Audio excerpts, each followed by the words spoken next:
It's early in the morning, and I usually don't do these videos, but today we're gonna do a crime video. Y'all tune in. Let's go. Hope you're having a blessed day. Let's thank God. First of all, thank you, Jesus Christ, for this day. Let's keep on going. Keep us away from our enemies, those who are known, those who are unknown. Keep away from ourselves. Help us to be what you call us to be, and nothing less. Let's get it. In my life. She fought like a real hero for her kids. They were doing their homework when they got murdered. They were stacked on top of one another, and the tub was full of water. You can't drown children while you stare into their gasping faces without being the devil. The devil wouldn't even come close to describing the evil behind this case. It was something far darker, beyond what words can capture. On November 20th, 2010, a frantic call from a neighbor of the Peters family set everything in motion. The mother of three hadn't been answering her phone, and when police arrived for a welfare check, they stepped into what can only be described as a living nightmare. Blood painted the walls, and the scene screamed of a violent, uncontrolled rage. A massacre that shook even the most seasoned investigators. As horrifying as the crime was, justice wouldn't come swiftly. It would take 9 agonizing years to uncover the truth, and the answer lay disturbingly close to home. Someone trusted, someone familiar.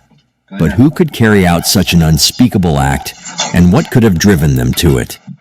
Before we dive into the shocking details, let's take a moment to get to know the Peters family, an incredibly close-knit group of 4. At the heart of it all is the gorgeous Brandy Peters, born on Valentine's Day, February 14, 1983, in Bainbridge, Georgia. The youngest of 8 children, Brandy grew up with 3 brothers and 4 sisters before her family eventually relocated to Tallahassee, Florida, where she graduated from Godby High School. From a young age, Brandy's natural flair for hairstyling was evident, and this is a talent she proudly inherited from her mother. This skill helped her build a thriving home-based hair business, where she created stunning, one-of-a-kind hairstyles that kept her clients coming back for more. But Brandy wasn't just a businesswoman. She loved spending her time crocheting and enjoying the company of her loved ones.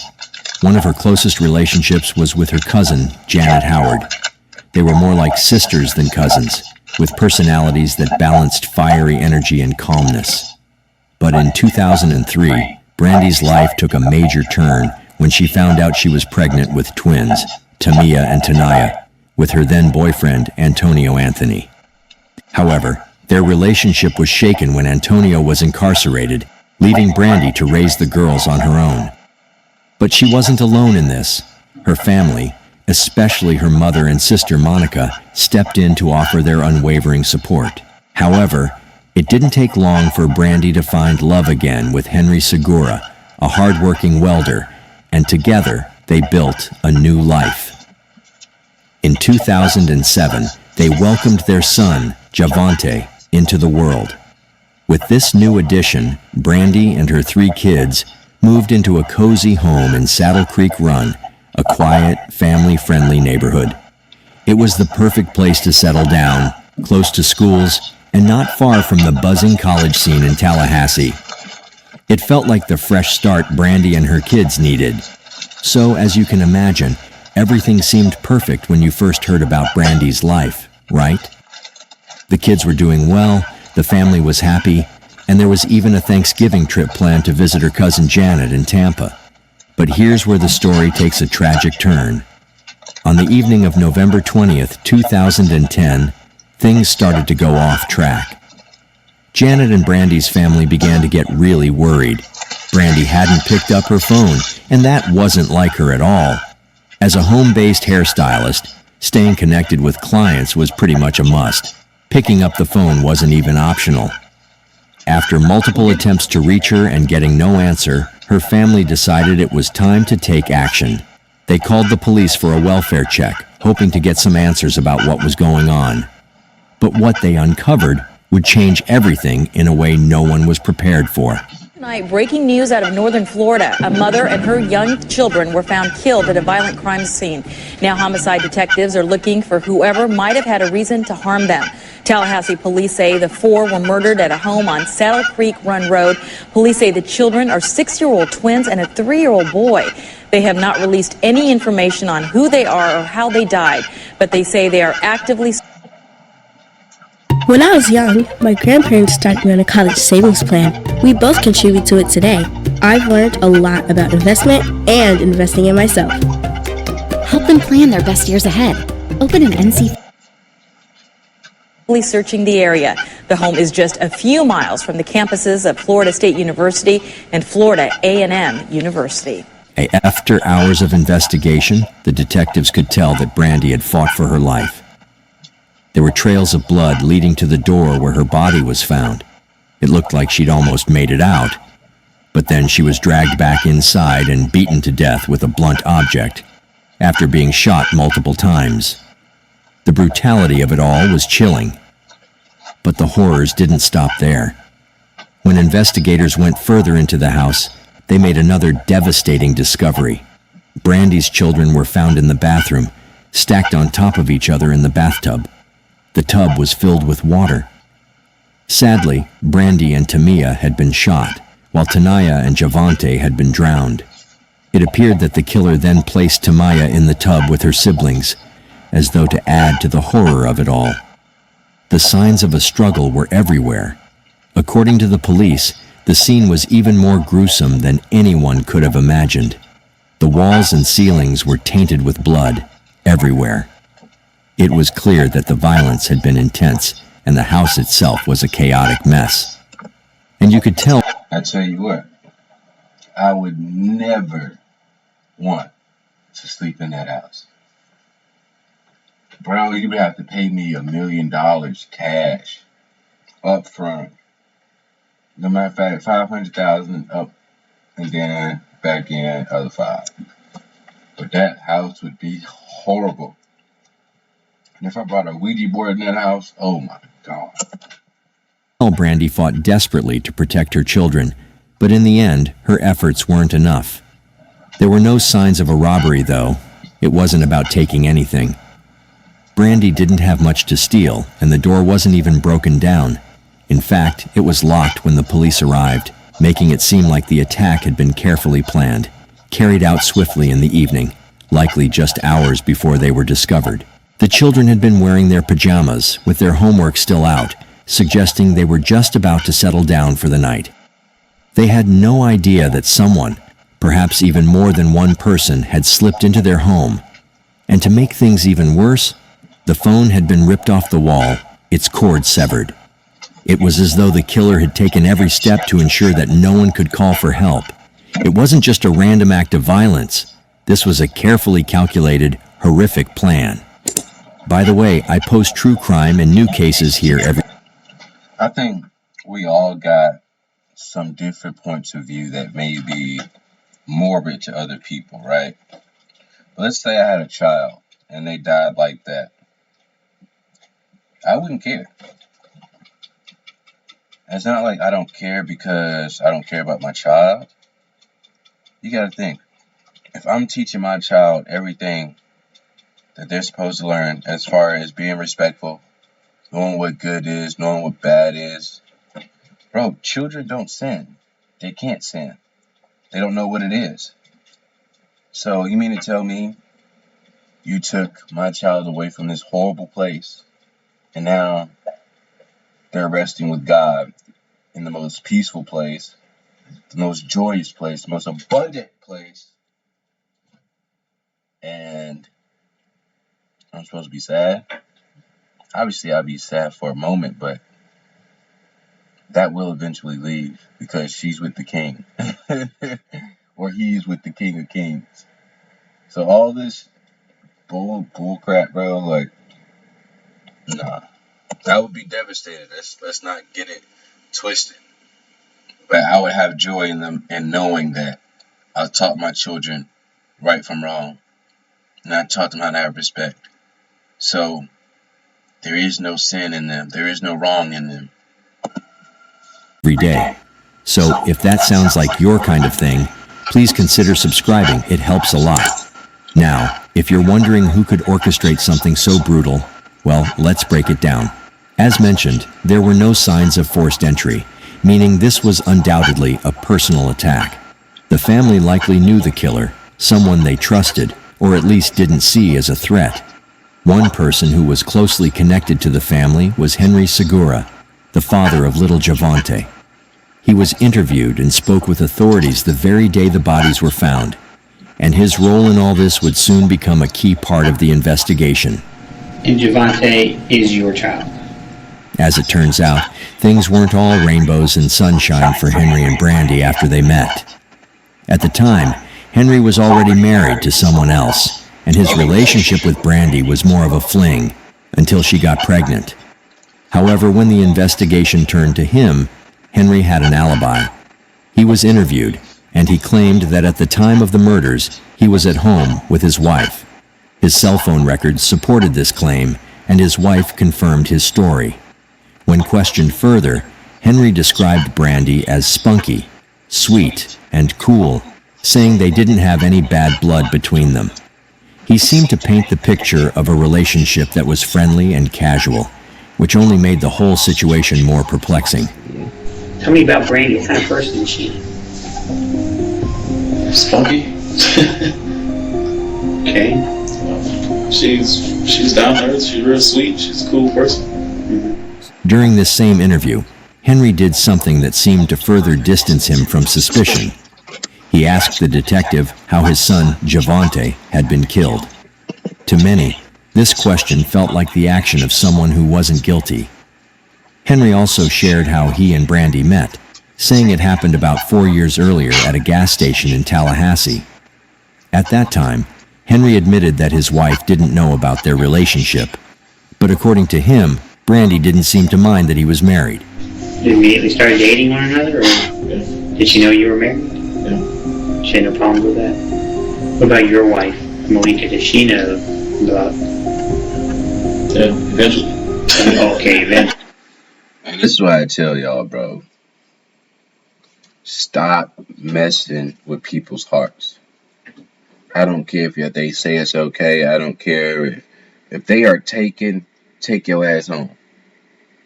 If they have a man or a boyfriend, take your ass to the crib. It's not worth losing your life over, bro. I'm 30, almost 30, bro. If my girl cheated on me, I would still shoot that bitch. I don't give a fuck about no age. Y'all are tweaking. And y'all are saying that y'all is out here doing it. Bro, you got some people that this bitch would be on the phone taking dick while from her side nigga while on the phone with her real nigga. On the phone with this nigga. Like, y'all have become so disrespectful, bro. Y'all would die fucking with a real nigga, bro. And I say that to say this, bro. Like, I give you my heart. You know what I'm saying? Don't betray me, bitch. Like you would. Man, yo. Stop cheating on people, bro. I don't know plenty of they got shot in the face. They nigga got shot. The nigga they was with, they got shot. The nigga shot her kids in one of these just to get at that bitch. Like, stop playing, bro. Y'all doing too much out here. Y'all want to be a hoe, go somewhere else. Other sources painted a slightly different picture. At the time of their fling, Henry and his wife were reportedly on bad terms and not even living together. This complicated dynamic made it seem like Brandy wasn't necessarily stepping into a happy marriage, but rather a messy situation. And they always say this about light-skinned niggas, bro. They love abusing their girls, bro. You got Javante Davis. That nigga stay beating on his bitch. You got Chris Brown. Who else? You got Ice-T. Who else? All these light-skinned niggas love beating on their bitch. Situation where lines were already blurred. But here's where things take a twist. During the interview, the detective noticed something odd. There were slight scratch marks on Henry's pinky finger. This raised immediate red flags. The officer asked Henry if he'd be willing to show more of his body, and upon inspection, there were additional red marks. When officers questioned Henry about the marks on his body, he had an explanation ready. He claimed they were from a gang fight in Tallahassee, adding that he had even been shot in the stomach during the incident. To further prove he had nothing to hide, Henry confidently volunteered his DNA for testing. His calm demeanor and willingness to cooperate seemed to steer suspicion away from him. But there was one detail that couldn't be ignored. Henry admitted he had doubts about being Javante's biological father. He explained that he was skeptical about whether Javante was truly his son, and even mentioned being under a court order to pay child support. Despite this, Henry insisted that his relationship with Brandy was nothing but positive. He described her as a caring mother and claimed they had always been on good terms. Girl, you better go put that nigga on papers. Girl, you better go put that nigga on papers. Now, if you ain't taking care of your kid, bro, you know what I'm saying? It is what it is. But shout out to all the fathers that do take care of their kids and they don't let their baby mama get in the way of their kids and their relationship. But many women have died doing this too. That's not your kid. And you think I'm about to pay for your lifestyle? Wait, what do you think? With no animosity between them. And according to him, on the day of the murder, he was nowhere near Brandy's house. He firmly insisted that he hadn't been there at all. However, he did admit to visiting Brandy just 2 days before the horrific incident. He claimed that was the last time he had any contact with her, standing by his story with unwavering confidence. Still, those doubts about Javante's paternity couldn't be overlooked. Was it possible that frustration over child support or lingering uncertainty had caused tension beneath the surface? Or was Henry truly the cooperative, innocent figure he... My neighbor Brian was like, yo, where'd you get this knife? I'm like, Bespoke Postman. Now, see, you're talking about Bespoke all the time. Is it worth it? You tell them what you're into, then they find gear from small brands that you might not even... His wife is definitely black. Shout out to that man. He appeared to be. The community was desperate for answers. People were terrified, urging officers to move quickly, because what if this was the work of a serial killer? After all, Tallahassee had a dark history of housing some of the most notorious criminals, including the infamous Ted Bundy and Gary Michael Hilton, both of whom had ties to the area. With the weight of the community's fear on their shoulders, the investigators turned their focus to the crime scene itself, combing every inch of Brandy's home for clues. What they found raised even more questions.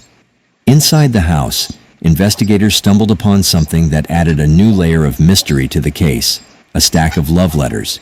But these weren't your typical roses are red, violets are blue kind of notes.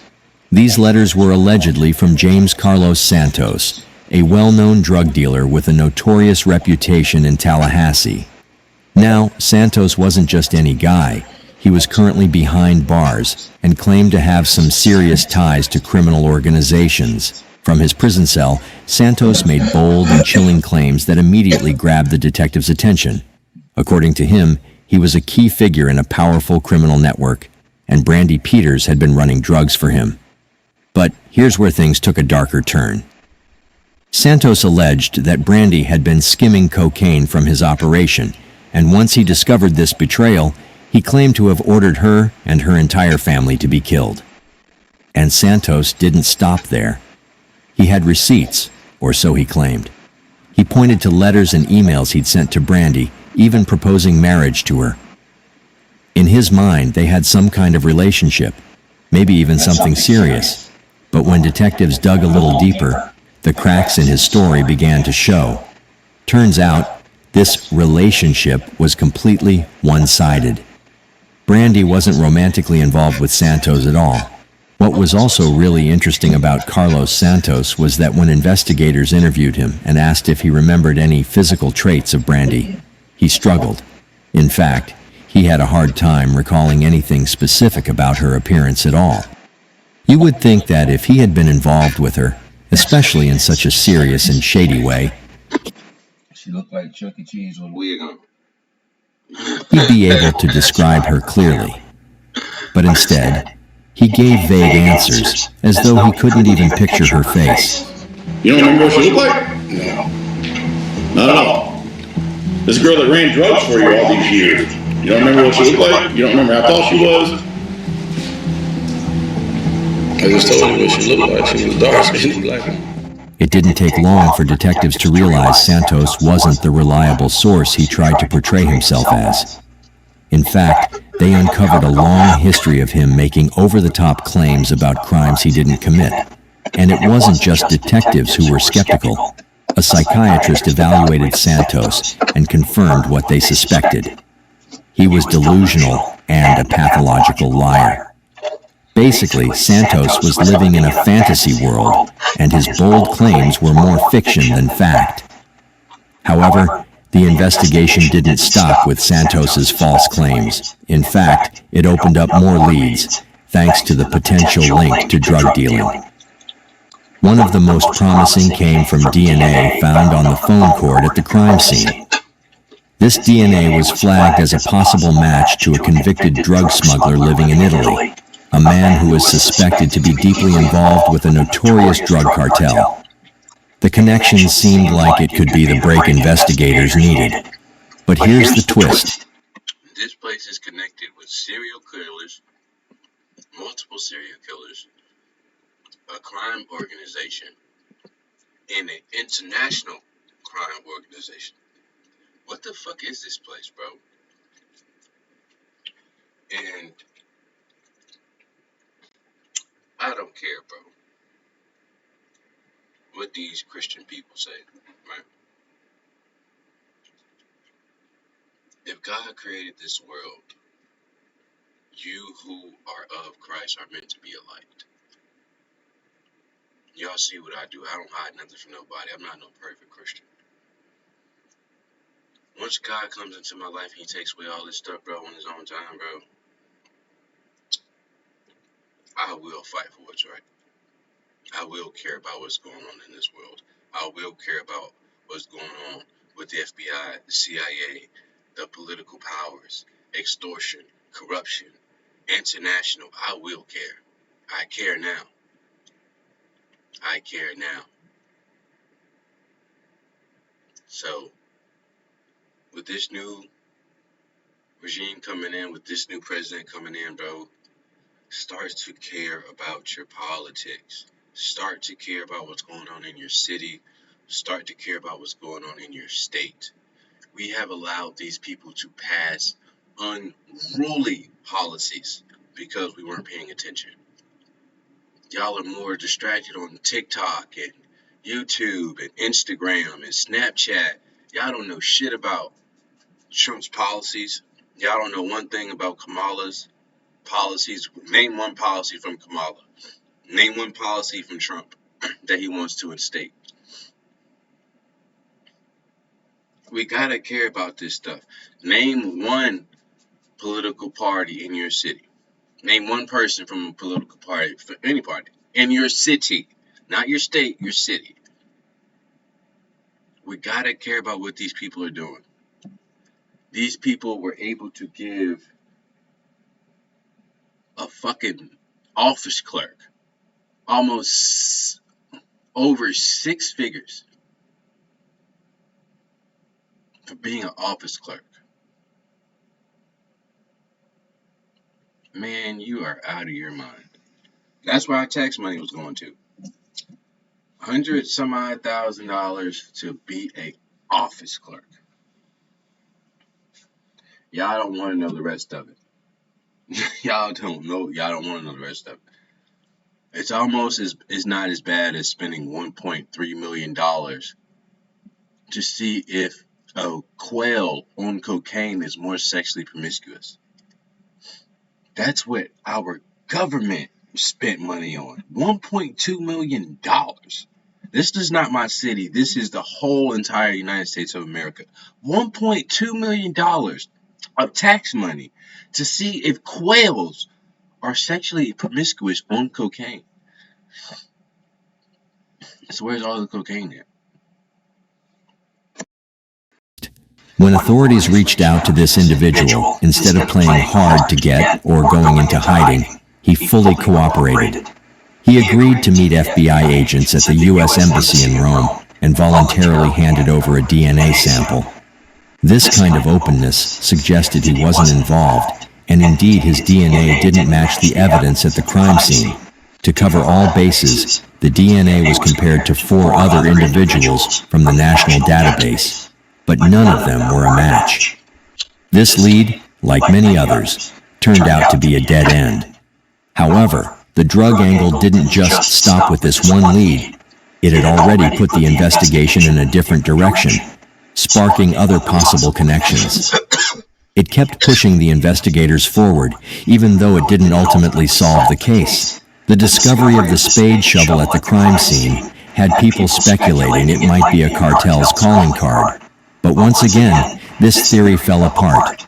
Why would a cartel leave a spade shovel when a simple ace of spades would have been easier to carry and much less obvious? Another thing that had the detectives so confused about this case was that there was another informant who came forward, claiming that he was involved in the murders. This informant, Gregory Washington, told the police that Demario Paramore had confessed to him that he, along with someone named Haywood Griffin, had carried out the brutal killings. But Griffin quickly denied any involvement, and the police didn't push the investigation into Paramore any further. Prosecutors argued that the conversation didn't actually qualify as a confession, so they dismissed it. But this wasn't the only wild theory. A lot of the so-called jailhouse snitches came forward with their own claims about the case, but many of them were suspected of just trying to cut deals to get their sentences reduced. In fact, one even admitted to asking for a lighter sentence in exchange for his tips. With the cartel hit theory and the claims from jailhouse snitches pretty much squashed, and no solid leads coming from the... The only reason why I would think cartel is because of the gruesomeness, right?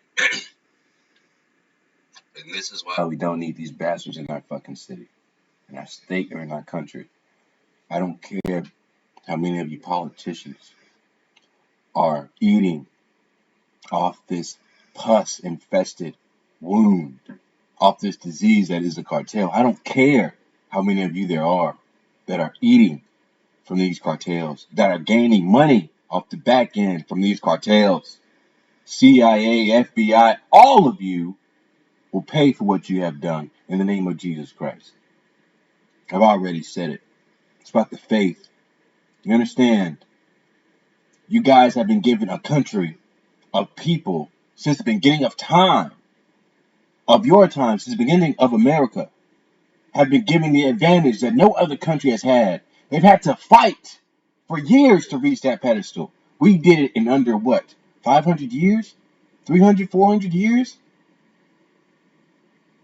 And now you people are just corrupt in so many fucking ways, starting wars, killing innocent people, giving drugs to the people who you are meant to help.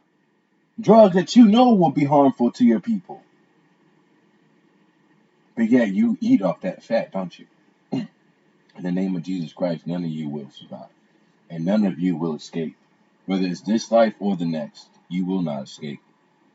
All of you eating from these cartels. The cartel would not have gone this long if it wasn't for people embedded in the cartel who are not supposed to be embedded if they had integrity and morals.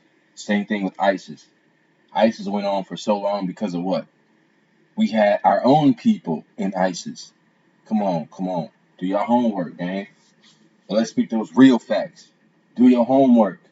How many CIA agents were caught with ISIS? Caught being embedded with ISIS, bro. Come on, man. Come on, man.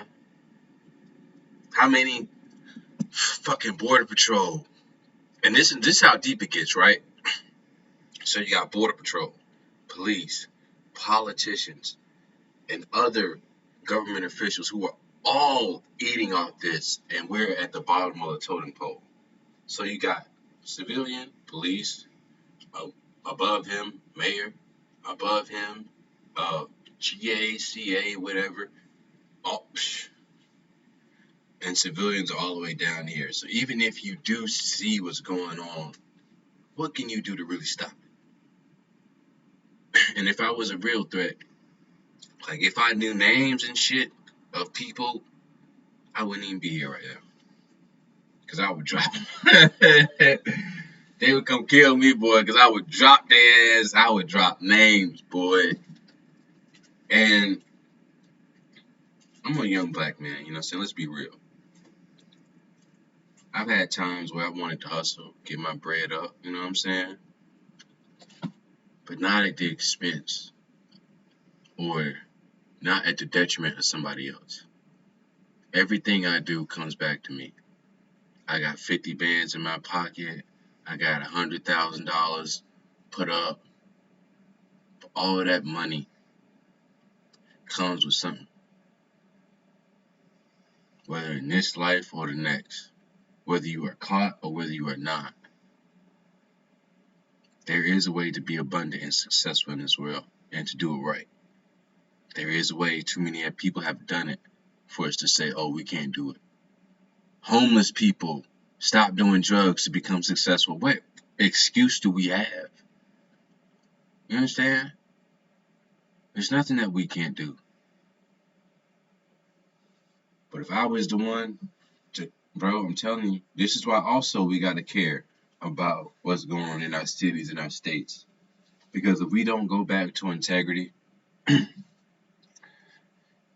what's happening in Britain and Canada and the UK, it was this close to happen to us.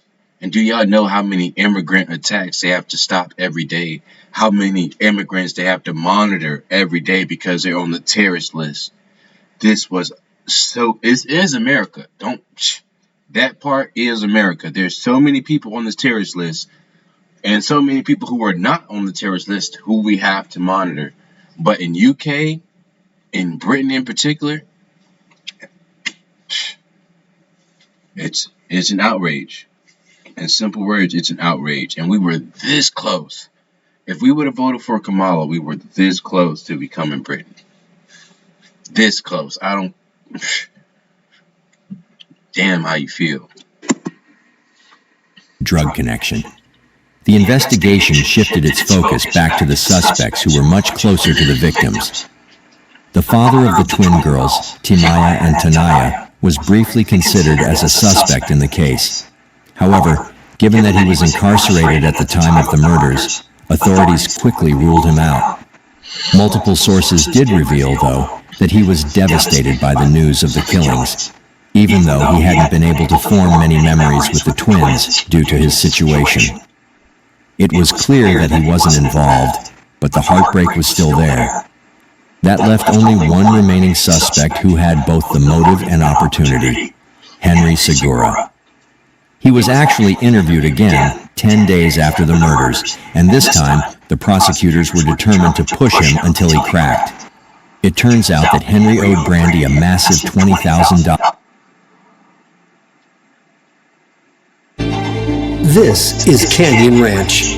Here, the body is challenged, the mind awakened, and the spirit invigorated. For those dollars in unpaid child support. According to the detectives, the only way Henry could see to get out of this financial mess was either to go to jail for not paying or to eliminate the problem altogether. And in his mind, that meant getting rid of Brandy and Javante. You gotta go. The prosecution's... You gotta go, dog. You gotta go. Boy, let me break this down to you. Let me break this motherfucking shit down to you. Because y'all probably like, why is he laughing? How's this funny? Let me explain something to you, bro. These fucking courts go into our lives and say, you're going to pay this person $50,000. You're going to pay this person $20,000. Nigga, where do you think I work at? Who do you think I am? Where do you think I'm going to get this money from, bro? 20 bands? And if I don't pay this, I go to jail? And that kid don't even look like me?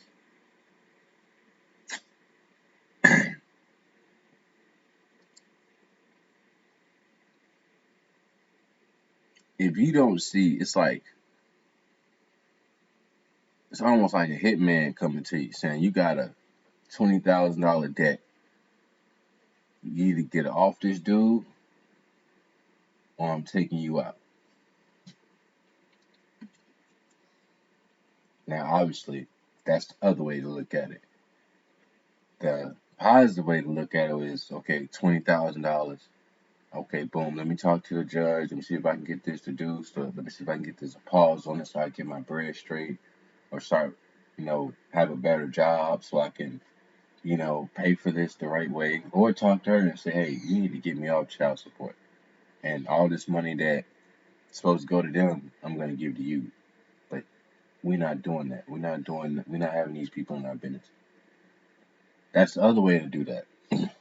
But if you out of nowhere get a $20,000 debt, and that's not out of nowhere, but now it's accumulated to $20,000, and sometimes it is out of nowhere. Many women have died doing this. Many. Because you coming for my bread, bro. You coming for my money, gang. Yo. His theory was chilling. If Brandy died, Henry wouldn't have to worry about paying child support for their son, Shavante. However, if Shavante had been the one to die instead of Brandy, Henry would still be stuck with the child support payments. So, in Henry's twisted logic, Brandy and the child had to go. And according to the prosecutors, the two twin girls were just in the wrong place. That shows you how twisted I am. Y'all said what he just said. He said his twisted logic. I must be twisted as hell because I'm like, $20,000? Yeah, she got to go. Don't let it be even higher, bro, because they would have never found you, bro. I'm telling you. At the wrong time. The girls were supposed to be at their grandmother's house, but when Henry showed up at the house, they became part of the tragic scene. They were innocent victims of Henry's brutal plan. In the second round of questioning, Henry really started to lose his cool. When the detectives told him they had spoken with some of his girlfriends to dig into his background, he got furious. It was as if he knew the walls were closing in on him, and he was starting to panic.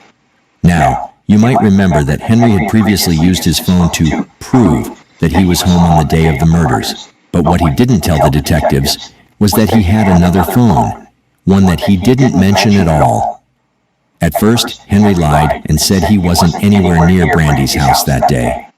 But when the investigators uncovered the secret phone, the GPS data from that phone put him right at the crime scene. That was a game changer. The evidence was there, and it couldn't be ignored. So, Henry finally changed his story. He admitted that he'd been at Brandy's house that day, but here's where things get even weirder.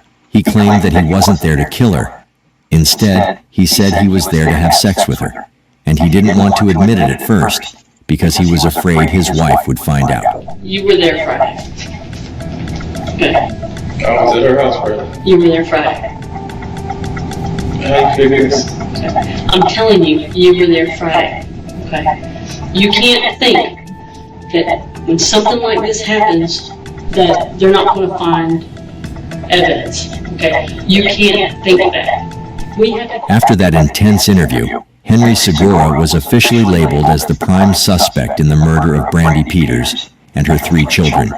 Remember, this took 9 years to close, though. So how did he go 9 years free? But as expected, he wasn't going to go down without a fight.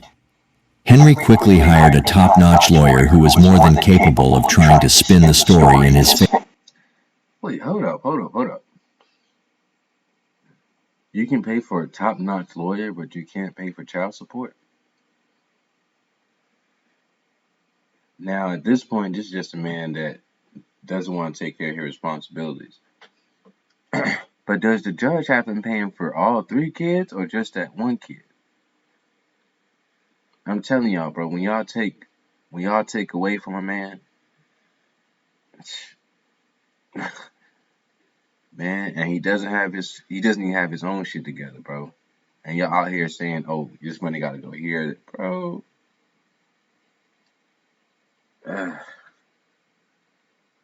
But If you can pay for a top-notch lawyer, you should be able to. And if you don't think that's your son, bro, get a DNA test. You with your son every day. Sodas, drinks, cotton swab. Man, come on, bro. You can pay for a top-notch lawyer. Favor. And it wasn't until a year later that Henry was finally arrested after fleeing to LeSueur County, Minnesota, following the murders. It took a year because the investigation had hit several dead ends, including the whole drug cartel theory, which ultimately led to nothing. When the trial finally kicked off, Henry's defense team tried to argue that the lack of his DNA at the crime scene was solid proof that he wasn't involved in the murders. They even claimed that he had just been there for a casual visit with Brandy, nothing more, nothing sinister. When Henry was asked why he had lied to the police during his initial interviews, he simply said, "And yet you're asking this jury to believe everything you have to say today." Yes, because in the process of me lying and doing all this lying, I had a whole lot of time to sit down and think about all the mistakes I made, all the kids I had outside of my marriage, and I've learned how to right my wrongs. The case quickly took a turn. So that $20,000 was for all his kids, or was that just for her? And then, second point, he changed his whole look. This dude he did a complete 180. He looks like a lawyer. Now, let's keep it a buck. We as Americans, we stereotype. I don't care what you look like. Black, white, or blue, you stereotype. Especially if you were born and raised in America. It's better than you. It's embedded in you. You're born with it. We can't help it, right? And I say that to say this. When you look at, when you look at him, right? This is the primary suspect. I don't even feel right saying that. Look at this dude, bro. But if you go back to the interrogation, you're like, okay, yeah. And then I'm good at catching liars. So once he said, how y'all know I was there? How y'all know I wasn't? Bro, the way you're stuttering, the way you're hesitant, and the way that you're light in your voice, man. CIA, right? But when you look at this, when you look at this man, there's no way you can say he killed, let alone a woman, but 3 kids and drowned 2 of them? There's no way he did that, bro. There's no way he did that, bro. This isn't the 1900s where if this is white judge, you're just going to look at him and say, black, guilty. No. This is America, 2024. Evidence, proof. The legal system has done its thing. It's failed sometimes, but a majority, let's say it's held up, right? When you look at this man, there's no way you're going to say murderer, killer, taker of lives, Satan himself, the devil's twin. There's no way. I've learned how to right my wrongs. The case quickly took a turn when Kelsey Kennard, Henry's former cellmate in an Oklahoma jail, came forward to testify. He used to rape him, Kev. Cyber Monday starts now. Best deals are still here. Save up to $1,000 on the Gym Monster. Testify. Kennard shocked everyone by revealing that Henry had confessed to him back in 2011. According to Kennard, Henry had gone into disturbing detail about the murders, about how he killed Brandy and her 2 daughters. Despite this bombshell testimony and all the mounting evidence, the jury just couldn't reach a consensus. After hours of deliberation, the jury ended up in a deadlock with an 8-4 vote in favor of acquittal. With no unanimous decision, the judge had no choice but to declare a mistrial in 2017. Bro, I'm telling you, bro. Perception is reality. Perception is reality, bro. Even if it's not, it is, I said to say this. This man we know is a murderer, but we don't know. Look at how he's dressed. Look at how he's talking. Look at how he's composing himself. Look how he's hear how he's articulating. He's not missing a beat, bro. He's not missing a beat. There's no wonder this was a mistrial. So how did they finally hit the nail in the coffin? No choice but to declare a mistrial in 2017.